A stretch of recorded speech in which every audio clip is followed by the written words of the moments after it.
Il va y avoir cet enchaînement de maisons où vous allez pour travailler, pour vous former, où vous formez votre expérience finalement. Est-ce qu'à un moment, dans ces voyages, il va y avoir des rencontres, un élément déterminant, une expérience qui va vous marquer plus qu'une autre, vous définir? Parce que là, vous êtes en voyage, vous nous décrivez un voyage d'une personne qui explore, de la montagne à la mer en passant par l'étranger. La personne qui me marque le plus dans ma carrière, c'est Paul Eberlin.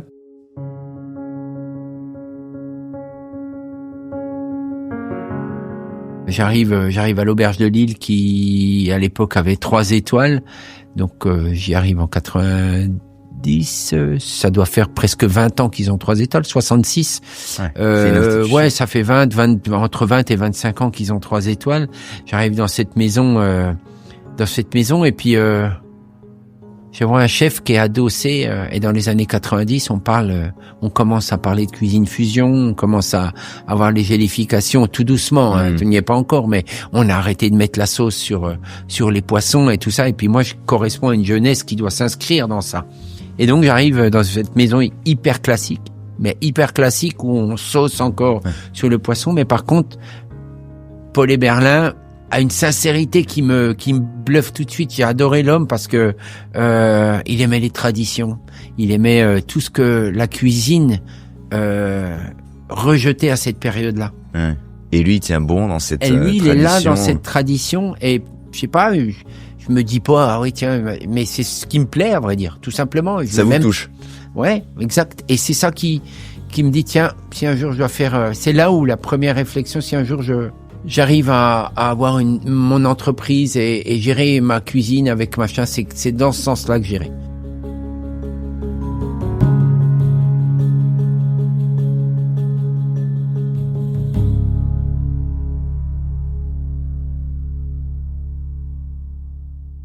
Quoi, dans le fait d'être une forme de garant de certaines traditions? Ouais, je pense que le cuisinier est plus qu'un garant, il est un porteur de messages de cette histoire, de ces traditions, de ces valeurs qui ont été un moment un peu oubliées pour aller dans on doit pas oublier d'aller aussi dans le futur, quoi. On doit pas oublier de faire le chemin. Oui, c'est ce que j'allais dire, parce que moi j'ai eu la chance de dîner ici hier en l'occurrence, donc c'est encore très très frais dans ma mémoire. Et certes, il y a plein de clins d'œil, plein de références à un patrimoine, à une histoire, à un territoire. Néanmoins, il y a beaucoup de modernité aussi.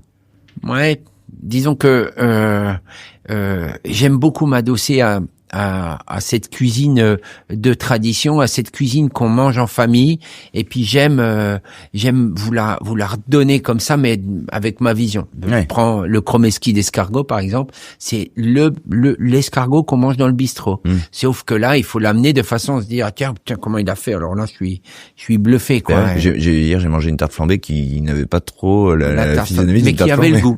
Ah mais complètement. Je veux bien alors dans toute la cuisine, mais dans la mienne particulièrement, donc ça j'y fais attention. Je veux bien déstructurer un produit parce que c'est en vogue quand même, hein. Mais par contre, il faut que vous fermiez les yeux, vous mettez en bouche, il faut que vous identifiez à 100% à ce qu'était le produit au départ. Oui, c'est ça, c'est qu'il y a cette empreinte patrimoniale, mais c'est quand même revu, très contemporain, et c'est un truc. Et lui, en l'occurrence, ce que vous dites, c'est ce que vous décrivez de la cuisine du chef Eberlin, c'est plutôt c'est plutôt quelque chose d'un peu figé finalement, mais qui vous touche quand même.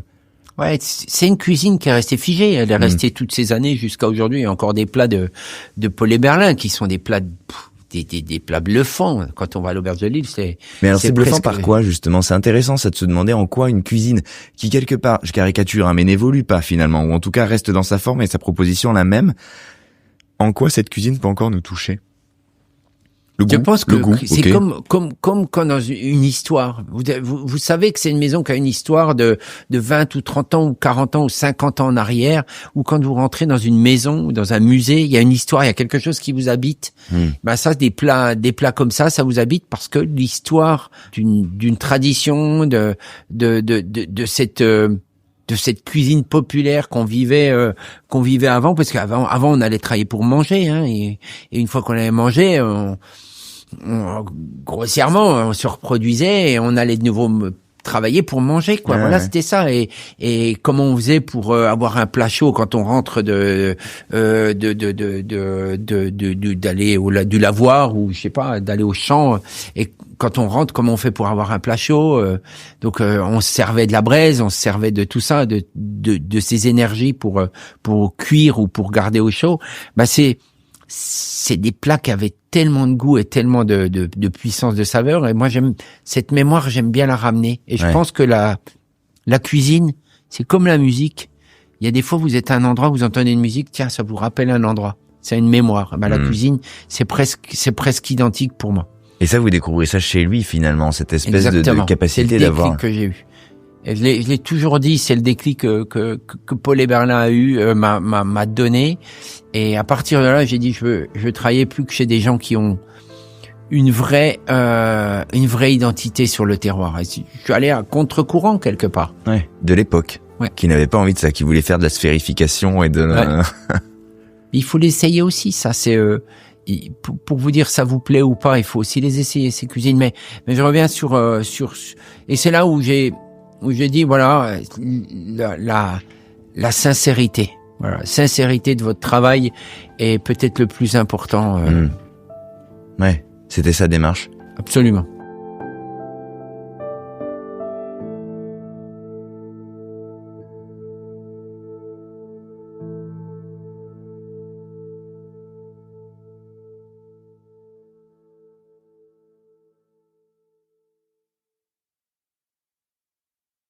Quels vont être les chapitres, parce que là on est dans les années 90, la cuisine va commencer à opérer une mue, la médiatisation aussi dans les années 2000 va arriver, donc c'est un milieu qui va quand même beaucoup changer dans la décennie qui suit. Vous allez faire quel chemin? Là il y a un déclic, un premier marqueur qui se pose et qui va vous guider, qui va être peut-être un fil par la suite, puisqu'on en parle encore. 90, j'ai 24 ans.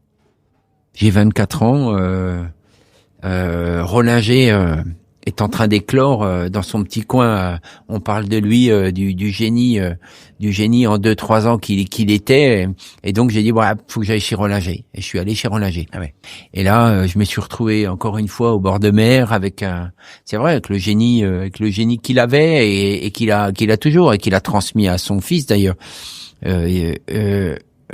L'homme le magicien des épices, quoi. Et puis j'ai eu la chance d'arriver chez ce monsieur qui était à l'aube de passer de 2 à 3 étoiles, et puis ça a mis longtemps à arriver, mais malgré tout, et il avait grandi très vite en 3-4 ans. En 3-4 ans, il a eu 2 étoiles en 3 ans, alors que c'était un homme, on connaît l'histoire, quoi. Mmh. Et ça a été pour moi bluffant, mais alors c'était au même titre que Paul Eberlin, lui s'est adressé à la mer, et j'ai compris que c'était le produit qui était l'essentiel de la cuisine. C'était pas les artifices. Et c'est pas si simple à 23, 24 ans de se dire c'est pas la technique, c'est pas le parce qu'on nous apprend aussi à cette période-là, enfin quelques années avant, de faire des losanges en carottes et en poireaux pour décorer les assiettes. Ouais. On m'a appris, la première chose que j'ai faite quand je suis arrivé dans une cuisine, la première chose de ma vie, et souvent on m'a posé la question, c'est une fleur en pot de tomate qu'on épluchait avec l'économe, et après vous avez certainement vu ça dans un décor ancien. Bien sûr. C'est la première chose que j'ai faite. Donc c'est à l'époque on avait des beaux produits, mais on n'avait pas ce sourcing, on n'avait pas cette culture finalement, pas cette réflexe. Culture, c'est vrai. Et là je tombe chez un homme qui a une culture du produit qui est juste dingue. Alors aujourd'hui, je voudrais qu'on s'arrête là-dessus parce que c'est important. Là, on se parle de l'époque et justement où cette culture-là n'est pas du tout une évidence. Là, aujourd'hui, on serait presque dans un extrême inverse où on entend souvent dans les cuisines ou même dans les émissions le produit. On n'en est pas à dire pour autant qu'il suffit d'avoir un excellent produit pour produire une excellente cuisine. C'est quoi finalement bien comprendre son produit? Qu'est-ce que vous entendez par là, vous? Qu'est-ce que vous découvrez? Parce que on aurait tendance à prendre un raccourci et à se dire à ce moment-là, prenons le meilleur et on fera le meilleur. Mais c'est pas aussi simple que ça. C'est quoi avoir la culture du... Prenons le meilleur, il faut déjà avoir une grosse connaissance.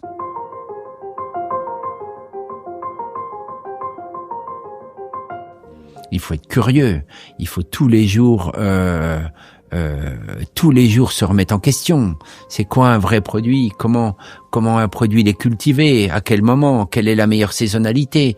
Et quel type de carotte? Si vous prenez une carotte, il peut y en avoir 30. Une pomme de terre, vous en avez 50 aujourd'hui. Non, c'est pas si facile. Aujourd'hui, avoir le sourcing et la qualité du produit, vous pouvez trouver un fournisseur, mais mettre sur chaque détail que vous avez, l'un des meilleurs produits que vous puissiez trouver dans votre région, c'est un travail de dingue au quotidien. On peut même pas s'imaginer. Personne ne peut s'imaginer si vous n'êtes pas au cœur de ce métier, au cœur de nos cuisines tous les jours. C'est un travail de titan pour avoir le produit qui arrive au bon moment dans votre cuisine. Et c'est des gens comme Chapelle, comme Rollinger, comme Alain Ducasse. Enfin, j'en oublie certainement d'autres. Hein. Désolé, mais c'est ceux qui m'ont marqué dans ma jeunesse, qui eux ont cherché ce produit le plus tardivement possible pour qu'il ne passe plus passard, qu'il ne passe plus presque dans les frigos, qu'on ait une cuisine instinctive. Déjà, on sait d'où il vient, puis en plus, on le cuisine de façon admirable.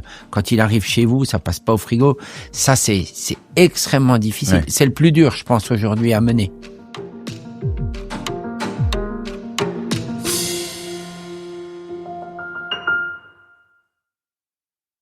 Et ça, Rollinger, il vous le fait découvrir. Ah oui, il me le fait découvrir en 90. Moi je suis allé au marché avec mes chefs, mais on allait sur le marché là, comme ça. Mais Rollinger, il était capable tous les matins de partir et d'aller chercher un homard là parce qu'il était meilleur que l'autre, des coques chez un couteau chez l'autre, une huître chez un. Il était capable de courir toute la journée pour trouver les bons produits. Et je dis, mais il est malade ce mec. Et il avait, je sais pas, 50 épices différents dans sa cuisine. C'était encore un peu un sorcier parce que on avait des bocaux comme ça en cuisine. Et moi, je me suis retrouvé à côté de lui. Il était là, il y avait un piano carré, on pouvait être deux d'un côté, deux de l'autre. Et moi, je me suis retrouvé à côté d'Olivier Rollinger. Lui, il dressait, il finissait les sauces, et moi, j'étais rôtisseur. Et en face, il y avait Dédé, son second de toujours, qui l'a formé à la chambre de commerce et qui l'a rejoint. Et à côté de moi, sur une étagère en haut, il y avait plein de bocaux, 30 ou 40, et lui-même faisait seul les épices. Il faisait seul ses mélanges. Et quand je suis arrivé, j'ai pris tout doucement un relais. Et il m'a transmis cette passion pour la qualité du produit. Je me suis pas passionné pour les épices. Moi, je les connais parce que j'ai travaillé au Rollinger, donc on peut pas dire que je les connais pas. Je les connais, mais c'est pas la cuisine qui me correspond aujourd'hui parce que elle vient du monde et je m'identifie pas suffisamment à cette cuisine. Comme ça, j'aime bien m'ancrer dans un terroir. C'est une cuisine voyageuse, là. On se parle d'une cuisine de voyage. Exact, ouais. Mais malgré tout, il m'apprend cette rigueur et cette précision dans la qualité du produit. Et ça, c'est encore Paul Eberlin est adossé à une cuisine très régionale et puis très populaire. Et puis là, on est sur toujours cette cuisine-là. Il y a les épices qui viennent se rajouter, mais à vrai dire, son jardin, c'était la mer, quoi.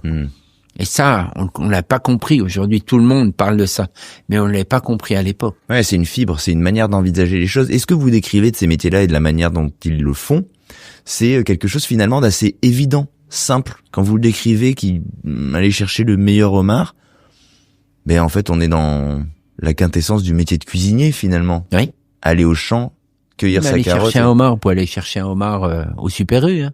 Ouais. Le même homard qui va être vendu avec le même nom chez le mec, mais il y en a qui vont pas vous faire passer en comment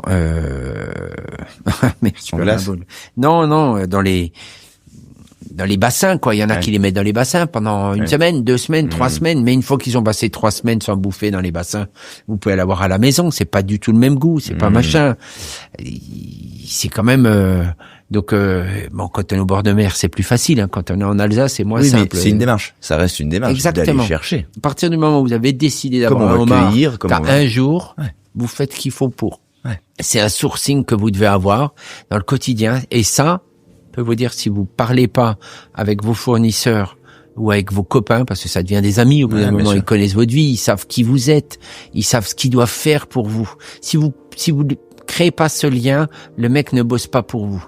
Et ça, c'est le plus dur. Et ça, Rollinger m'apprend ça. Je le vois faire et ça me passionne.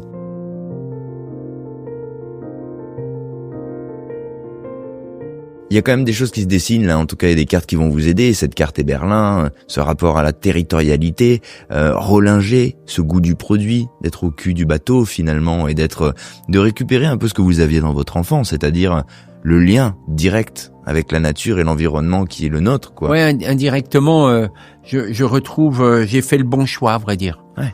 Je l'ai construit certainement, un petit peu consciemment aussi, mais pas tant que ça. C'est pas, je l'ai pas réfléchi, machin, mais Ah oui, mais ça je fait sais son que choix. c'est ça que je veux. Voilà.